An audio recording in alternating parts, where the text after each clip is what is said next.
안녕하세요. 스토리브라더스의 축구 읽어주는 남자 바구입니다. 오늘의 주인공은 역대 최고의 감독 중 한 명이라 불리는 남자. 두 개의 다른 클럽에서 비기어를 들어올린 세 번째 감독. 4개의 나라에서 리그 타이틀을 거머쥐었던 명장. 그리고 스페셜 원이라 불리는 남자. 바로 주제 무리뉴입니다. 무리뉴의 이야기 지금 바로 출발하겠습니다. 1963년 포르투갈 세투발. 당시 프로팀의 골키퍼였던 아버지와 초등학교 교사였던 어머니 밑에서 태어난 주제 무리뉴. 무리뉴는 아버지의 뒤를 이어 벨레넨센스 청소년팀에 합류했습니다. 그 이후 1980년 히우아부에 입단해 예비팀에서 뛰었고 1981년엔 그의 아버지인 펠릭스 무리뉴가 팀의 감독으로 합류하죠. 당시 무리뉴는 아버지에 의해 거의 경기에서 뛰진 못했지만 아버지를 도와 다른 팀에 스카우트하는 임무를 도맡았습니다. 그러던 어느 날 팀의 한 선수가 워밍업 중 부상을 입으며 무리뉴에게 출전 기회가 주어졌는데요. 클럽의 회장이었던 마리아 피노는 이들이 부자지간인 것을 의식해 무리뉴의 출전을 기각시킵니다. 이 사건으로 인해 무리뉴 부자는 팀을 떠났고 다시 벨레넨센스로 돌아갑니다. 무리뉴는 이후 선수 생활을 이어가며 프로팀이 아닌 비교적 낮은 수준의 여러 팀을 전전했습니다. 이에 자신은 프로가 되기에 속도와 힘이 부족하다고 판단했고 24살이라는 이른 나이에 선수로서 은퇴를 하게 됩니다. 그리고 축구 코치가 되는 것에 집중하기로 하죠. 한편 교사였던 무리뉴의 어머니는 무리뉴가 경영대학원에 진학하길 바랬는데요. 어머니의 뜻대로 경영대학원에 진학한 무리뉴는 하루 만에 대학원을 중퇴해버립니다. 이후 리스본 공과대학원에 진학해 국립체육교육학 코스를 밟았죠. 이후 5년간 체육교사로 재직하며 해당 코스를 우수한 성적으로 수료했고 잉글랜드와 스코틀랜드 축구협회가 주최하는 코칭 코스까지 수료하게 됩니다. 이때 무리뉴는 훗날 무리뉴를 대표하는 동기부여와 선수들의 심리에 관한 논문을 작성했다고 하죠. 이후 무리뉴는 고향에서 프로축구 감독의 꿈을 꾸기 시작합니다. 무리뉴의 뜻대로 1990년 고향팀인 비토리아 데 세투발 청소년팀의 코치가 되었고 2부 리그 코치와 스카우터를 병행하며 꿈을 이어갑니다. 그러던 1992년 그 당시 최고의 감독이었던 바비 롭슨의 통역사 자리가 비었다는 소식이 무리뉴의 귀에 들어옵니다. 당시 스포르팅의 감독으로 부임한 바비 롭슨 경은 영어와 포르투갈어를 동시에 구사하는 통역사가 필요했는데요. 일생일대의 기회라 생각한 무리뉴는 스포르팅 회장과 바비 롭슨 감독 앞에서 자신을 고용해야 될 이유를 발표하며 자신을 어필합니다. 결국 그가 마음에 들었던 스포르팅은 무리뉴를 바비 롭슨의 통역사로 고용합니다. 이후 무리뉴는 통역사로 일하며 바비 롭슨과 전술, 코칭에 대한 이야기를 끊임없이 나눴고 그와 함께 큰 성장을 해나가게 됩니다. 이후 롭슨 감독은 포르투로 팀을 옮겼지만 무리뉴도 롭슨 감독의 부름을 받아 선수들을 코치하고 통역하는 일을 맡게 됩니다. 그와 함께 뛰어난 선수들로 구성되어 있던 포르투는 포르투갈 리그를 지배하기 시작하죠. 바비 롭슨 그리고 무리뉴가 만들어간 포르투는 1993-94 시즌부터 1996년까지 계속해서 트로피를 들어올립니다. 그 기세를 이어 바르셀로나에 합류한 바비 롭슨 감독. 무리뉴도 마찬가지로 가족들과 바르셀로나로 이동하게 되는데요. 무리뉴는 이제 축구계에서 통역뿐만 아니라 연습 세션 계획 그리고 전반적인 스텝의 영역에서 저명한 인물이 되어 있었습니다. 롭슨 감독은 주로 공격 옵션을, 무리뉴는 수비 옵션을 다루며 서로의 전술을 계속해서 보완해갔습니다. 그러던 어느 날 빌바오 원정에서 빌바오 선수들의 거친 플레이에 참지 못했던 무리뉴는 결국 당시 상대 감독이었던 페르난데스에게 폭언을 쏟아냈고 경기 후 열받은 페르난데스 감독은 무리뉴를 잡으러 갔지만 당시 바르셀로나 선수 한 명이 이를 막아서고 언쟁을 벌입니다. 바로 그는 펩 과르디올라였습니다. 무리뉴는 그 사이에 도망을 갔다고 하는데요. 펩과 무리뉴는 훗날 감독으로서 질긴 인연을 모른 채 추억들을 안고 바르셀로나 생활을 이어갑니다. 당시 브라질의 레전드 호나우두가 이끌었던 바르셀로나는 위너스컵과 코파델레이 등 트로피를 들어올리며 영광의 시대를 이어갑니다. 이후 바비 롭슨은 다른 클럽으로 옮겨갔지만 바르셀로나는 무리뉴가 코치로 남길 원했습니다. 이에 롭슨은 무리뉴에게 남으라고 조언했고 결국 무리뉴는 바르셀로나에 남기로 결정을 내립니다. 둘의 동행은 이대로 끝이 났지만 후에 무리뉴는 롭슨 감독에게 감사함을 표하며 또 후에 감독 생활에서 가장 중요한 것을 배웠다고 밝혔죠. 팀이 승리했을 때 네가 팀이라 생각해서는 안 되고 패배했을 때 자신이 쓰레기라 생각해서는 안 된다. 이후 무리뉴는 새로운 인물을 만나게 됩니다. 그는 바르셀로나의 새로운 감독인 루이스 바날인데요. 독설가였던 바날은 무리뉴와 서로 죽이 아주 잘 맞았다고 합니다. 또 무리뉴의 능력을 높이 사면서 무리뉴에게 자신만의 독립적인 코칭 스타일을 개발하고 바르셀로나 B 코치 임무를 맡기기도 했죠. 무리뉴는 바르셀로나와 영광의 시대를 함께하며 바르셀로나는 내 마음속에 내일도 그리고 영원히 함께할 것이다 라는 말을 남깁니다. 훗날 레알 마드리드의 감독을 맡게 될 운명을 모른 채 말이죠. 이후 포르투갈의 명문 벤피카는 무리뉴에게 첫 감독직의 기회를 제공합니다. 첫 감독직을 맡게 된 기쁨도 잠시, 얼마 후에 있던 벤피카의 회장 선거에서 당시 무리뉴를 선임했던 회장에게 불리한 결과가 주어졌고, 정치가 개입된 벤피카는 무리뉴 대신 새로운 감독을 선임하고자 합니다. 결국 무리뉴는 팀을 잘 이끌었지만 단 9번의 경기를 치른 후 자리에서 물러나게 되죠. 첫 감독직이 3개월 만에 마무리된 무리뉴는 우니앙 데 레이리아라는 중소클럽에서 감독을 이어가게 되는데요. 당시 무리뉴는 팀을 명문 포르토보다 앞선 리그 4위로 시즌 중반까지 이끌며 자신의 능력을 입증해갑니다. 반면 시즌 중반까지 부진하던 포르투는 결국 2002년 1월 무리뉴를 선임합니다. 이때 포르투는 무리뉴의 선임으로 시즌 중 반등을 시도했는데요. 실제로 무리뉴는 15경기 동안 11승을 거두며 포르투를 리그 3위로 이끌었고, 내년에는 포르투를 챔피언으로 이끌겠다라는 자신감을 밝히죠. 그렇게 돌입한 2002-2003 시즌, 무리뉴는 포르투에게 강한 압박 전술과 많이 뛰는 축구를 주입시켰고 적절한 선수 영입을 해나갔습니다. 그 결과 27승 5무 2패라는 리그 역사상 최다 승점과 함께 리그 첫 우승, 포르투갈 컵 우승, 그리고 현재 유로파리그의 전신인 UEFA컵까지 우승시키며 미니 트래블을 달성합니다. 그리고 2003-2004 시즌 리그에서 27경기 무패를 기록하며 시즌이 끝나기 5주 전에 리그 2연패를 완성합니다. 비록 포르투갈 컵은 결승에서 패했지만 챔피언스 리그에서 맨유와 리옹 등을 탈락시키는 이변을 만들어냈고, 결승전에서 모나코를 3대 0으로 꺾으며 포르투를 17년 만에 유럽 챔피언 자리에 등극시킵니다. 이로 인해 명장의 반열에 오르게 됐고 여러 클럽들의 구애를 받습니다. 특히 리버풀과 첼시에게 큰 관심을 받았던 무리뉴인데요. 결국 리버풀은 베니테즈를, 첼시는 무리뉴를 선임하게 됩니다. 첼시에 입성한 무리뉴는 첫 기자회견을 갖습니다. 그리고 이렇게 밝히죠.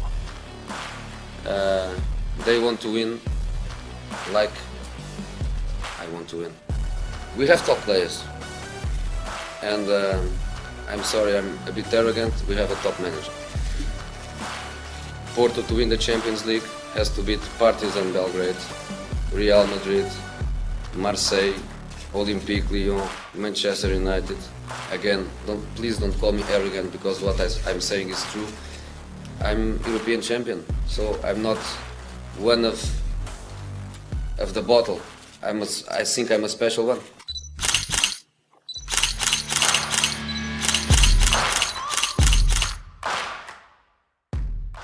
2004년 6월 170만 파운드 3년 계약을 맺고 첼시에 입성한 무리뉴. 이로써 프리미어리그 최초의 포르투갈 감독이 된 무리뉴인데요. 또 포르투에서 함께 비기어를 들어올렸던 발테마르 브르토, 루이 파리아, 빌라스보아스, 실비노 루로 등을 영입하며 자신의 사단을 구축합니다. 그리고 구단주인 로만의 적극적인 지원을 받아 드록바, 로벤체흐 등 1억 5천만 유로, 당시로서는 거금의 이적료를 사용했죠. 하지만 그런 것에 부담을 느낄 스페셜 원이 아니었습니다.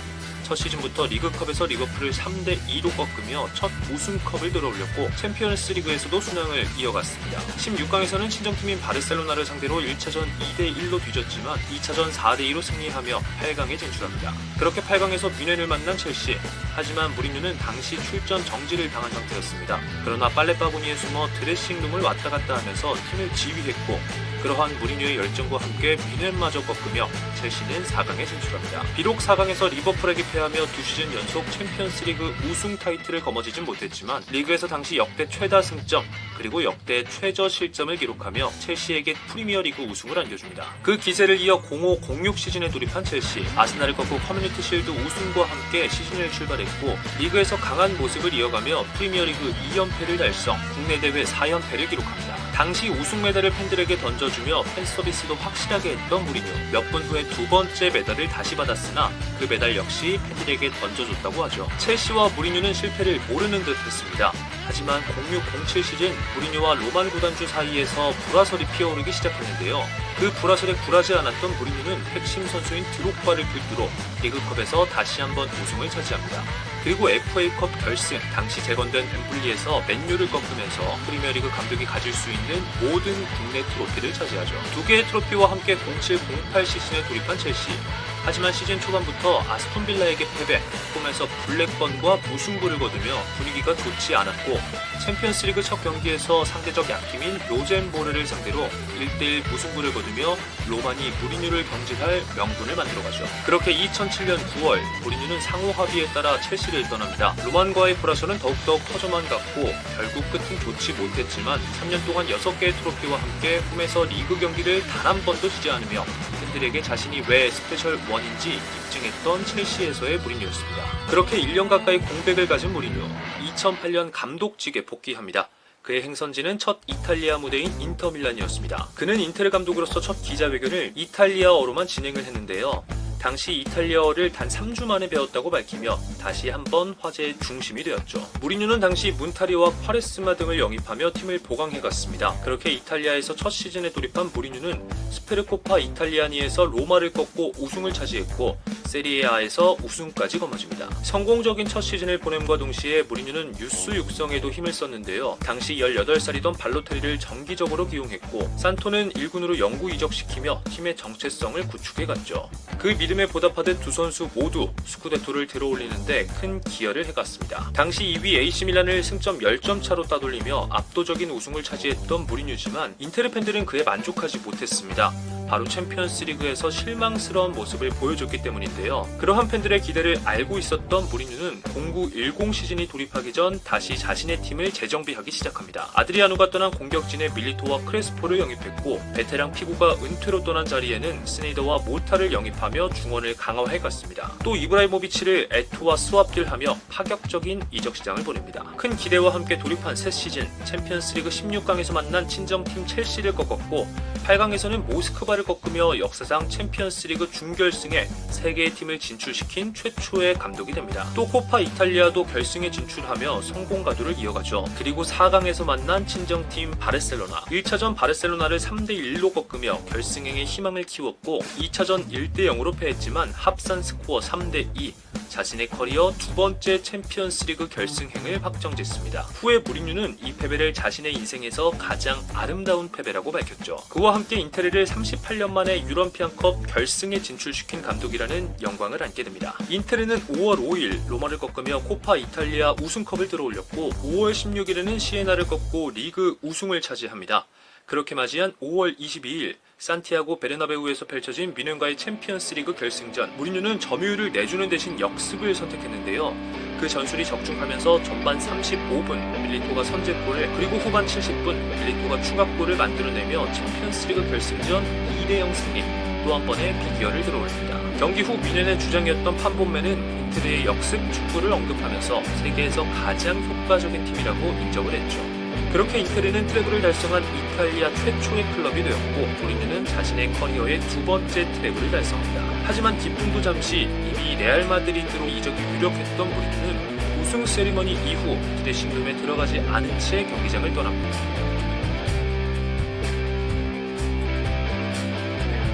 그리고 며칠 후 레알 마드리드로의 이적이 확정되죠. 그렇게 2010년 5월 28일 펠레그리니 감독 후임으로 레알 마드리드에 입성한 무리뉴인데요. 당시 감독의 무덤이었던 레알 마드리드, 7년 사이 11번의 감독 교체가 있을 만큼 감독에 대한 기대가 컸던 레알이었습니다. 카카와 호날두 등 기록적인 이적료와 함께 세계 정상을 노렸던 레알이었지만 09-10 시즌 코파델레이 32강에서 3부 리그 팀에게 충격적인 패배, 그리고 챔피언스리그는 16강 리옹에게 패배하며 실망스러운 성적을 거뒀었죠. 그와 함께 라리가는 바르셀로나에게 빌리며 2위를 거뒀었습니다. 그만큼 우승컵이 절실했던 레알은 무리뉴 선임과 함께 캐리라, 웨질, 카르발류, 디마리아를 영입하며 반등을 노립니다. 그렇게 도입한 10-11 시즌 리그에서 다득점과 대승을 이어갔던 무리뉴와 레알 마드리드였습니다. 비록 무리뉴의 첫 엘클라시코는 5대0 대패, 쓴맛을 봤지만 코파델레이 결승전에서 바르셀로나를 꺾고 레알 마드리드에게 18년 만에 코파델레이 우승을 안겨줍니다. 챔피언스리그와 리그 우승은 거두지 못했지만 무리뉴는 2년 차를 기대하며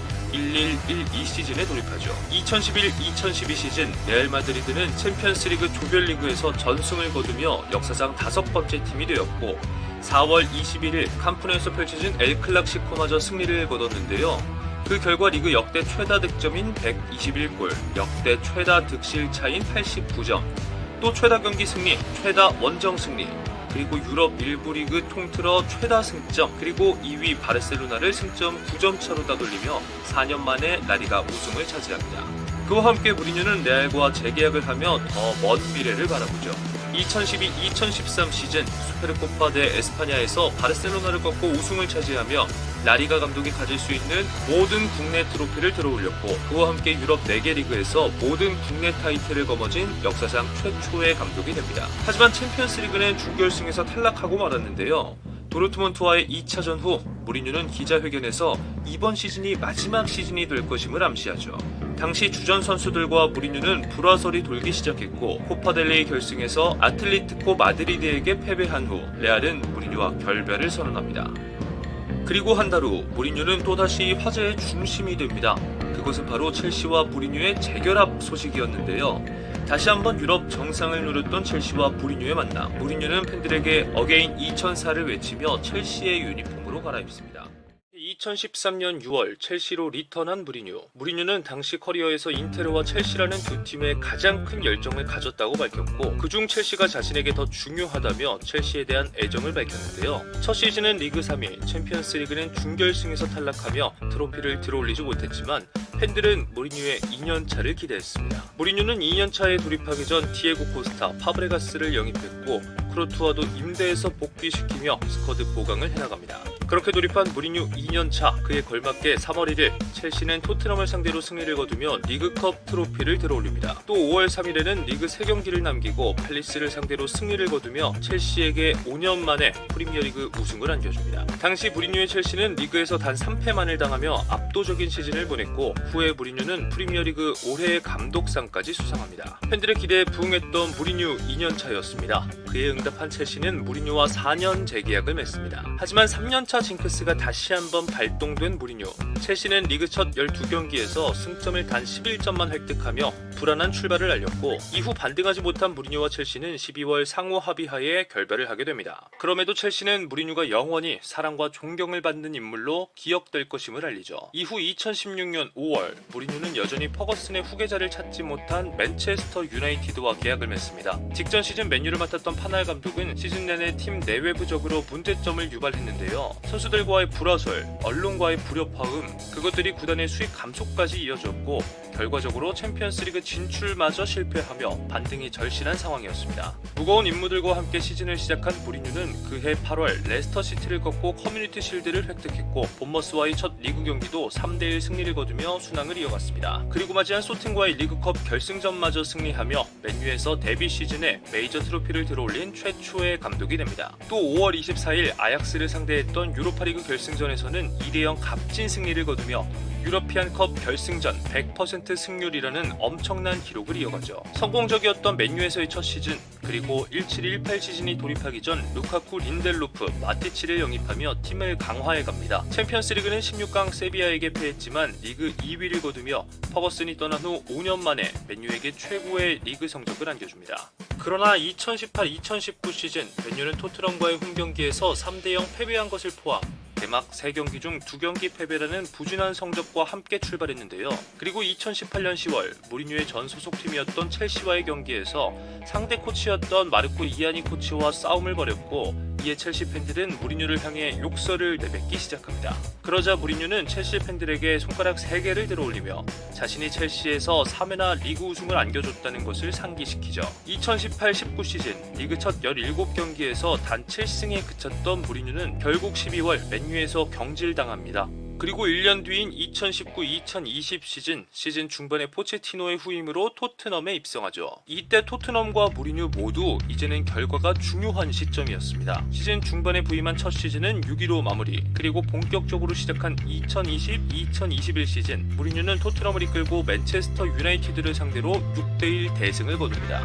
12월엔 손흥민과 케인의 득점을 앞세워 아스날을 2대0으로 꺾으며 리그 정상에 올랐고, 그와 함께 무리뉴는 첫 2번의 북런던 더비를 모두 승리한 토트넘의 두 번째 감독이 됩니다. 그리고 2007년 이후 13년 만에 프리미어리그 이달의 감독상까지 수상하죠. 그렇게 순탄할 것만 같았던 토트넘에서의 무리뉴. 하지만 2021년 2월 FA컵 8강 에버튼과의 연장승부 끝 5대4로 패하며 무리뉴는 2010년 이후 5골을 내준 첫 경기를 경험합니다. 2월 23일에 첼시에게 패배하며 커리어 최초 홈경기 2연패라는 불명예도 안게 되죠. 그와 함께 유로파리그 16강에선 상대적 약체인 디나모 자그레브를 상대로 탈락을 하게 됩니다. 하지만 아직 트로피의 희망은 남아있었습니다. 리그컵 결승에서 맨체스터 시티와의 경기를 앞두고 있었죠. 하지만 결승전을 며칠 앞둔 시점 레비 회장은 무리뉴를 선임 17개월 만에 경질합니다. 결국 무리뉴는 2002년 이후 트로피를 들어올리지 못한 채 클럽을 떠나는 첫 경험을 했고 커리어 처음으로 2년차 시즌 도중에 경질이 됩니다. 그와 함께 한물간 감독 취급을 언론들로부터 받으며 벼랑 끝에 몰렸던 무리뉴였습니다. 2021년 5월 무리뉴는 부활을 꿈꾸며 다시 감독직에 복귀합니다.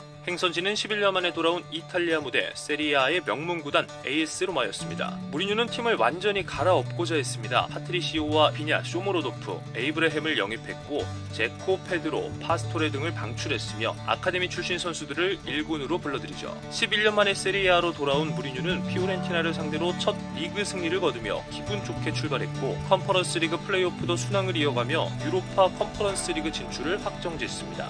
9월 사수올로를 상대로는 2대1 승리를 거둔과 동시에 감독으로서 1000경기 출전을 달성하죠. 그리고 시즌 막바지 5월에는 레스터 시티를 꺾고 컨퍼런스 리그 결승에 진출했는데요. 이는 1991년 이후 로마의 첫 유럽 대항전 결승 진출이었습니다. 그와 함께 현재 존재하는 세계의 유럽 대항전 결승에 진출한 첫 번째 감독이 되었고 4개의 다른 클럽에서 유럽 대항전 결승에 진출한 최초의 감독이 됩니다. 그렇게 맞이한 페노르트와의 유로파 컨퍼런스 리그 결승전 무리뉴와 로마는 페노르트를 1대0으로 꺾으며 로마 팬들에게 11년 만에 트로피를 안겨줍니다. 그리고 현재 존재하는 세계의 유럽 대항전 트로피를 들어올린 최초의 감독이 되죠. 이는 0910 시즌 이후 세리아 팀이 유럽 대항전을 우승한 최초의 기록이기도 했는데요. 물론 이전 기록도 무리뉴가 세웠던 기록이었습니다. 2022-2023 시즌이 돌입하기 전 무리뉴의 로마는 디발라의 영입과 함께 더 높은 곳을 원합니다. 하지만 일관성 없는 경기력과 주요 선수들의 부상으로 힘든 시즌을 보냈는데요. 그럼에도 불구하고 유로파리그 준결승에서 사비 알론소의 레버쿠젠을 꺾고 2년 연속 로마를 유럽 대항전 결승으로 이끕니다. 그리고 결승에서 만난 세비야. 무리뉴와 로마는 치열한 연장 승부 끝 승부차기에서 패배하죠. 이로써 무리뉴는 자신의 6번째 유럽 대항전 결승에서 첫 패배라는 쓴맛을 보게 됩니다. 그리고 2023-2024 시즌 무리뉴와 로마는 어려운 시즌 초반을 보냈고 결국 2024년 1월 무리뉴는 경질을 당합니다.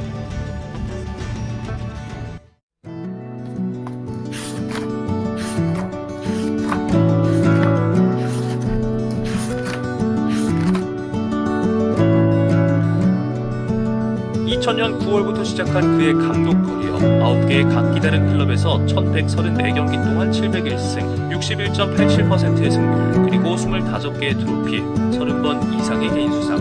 21세기 축구에서 빼놓을 수 없는 이름 바로 주제무. 이제는 스페셜원을 넘어 축구계의 온리원이 된 무리뉴가 다시 팬들에게 트로피를 안겨줄 수 있을까요?